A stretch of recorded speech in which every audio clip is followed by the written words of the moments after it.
Tarot healing methods എഴുതിലേക്ക് താങ്കൾക്ക് സ്വാഗതം. പാസ്റ്റിലെ കാർഡായ ടവറിലൂടെ ലഭിക്കുന്ന സൂചന വളരെയധികം വേദനാജനകമായ ഒരു പീരീഡ് ആയിരുന്നു കടന്നു പോയിരുന്നത്. അതിൽ നിന്നെല്ലാം പ്രചോദനം ഉൾക്കൊണ്ട് മുന്നോട്ട് നീങ്ങുവാൻ താങ്കൾക്ക് സാധിച്ചിരുന്നു എന്നുള്ളതാണ് പ്രസന്റിലെ കാർഡായ 10 ഓഫ് പെൻഡക്കിൾസിലൂടെ കാണാൻ സാധിക്കുന്നത്.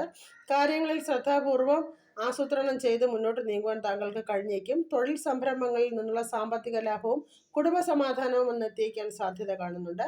കരിയറിൽ 3 ഓഫ് സോഴ്സ് പറയുന്നത് തൊഴിലിടത്തിൽ ചില മാനസിക പിരിമുറുക്കങ്ങൾ ഉണ്ടാവാൻ സാധ്യതയുള്ളതിനാൽ ശ്രദ്ധാപൂർവം മുന്നോട്ട് നീങ്ങുക. വരുന്ന തിരിച്ചടികളെ ധൈര്യപൂർവ്വം നേരിടുക. ഫിനാൻസിനായിട്ട് 5 ഓഫ് സോഴ്സ് വന്നിരിക്കുന്നു. സാമ്പത്തിക ഇടപാടുകളിൽ നിക്ഷേപങ്ങൾ നടത്താൻ തീരുമാനിച്ചിട്ടുണ്ടെങ്കിൽ വേണ്ടവണ്ണം ആലോചിച്ച് തീരുമാനമെടുക്കുവാൻ യൂണിവേഴ്സ് മുന്നറിയിപ്പായിട്ട് ഈ കാർഡ് താങ്കളുടെ മുന്നിൽ എത്തിച്ചിരിക്കുകയാണ്. ദീർഘകാല നിക്ഷേപങ്ങൾ നടത്തുക.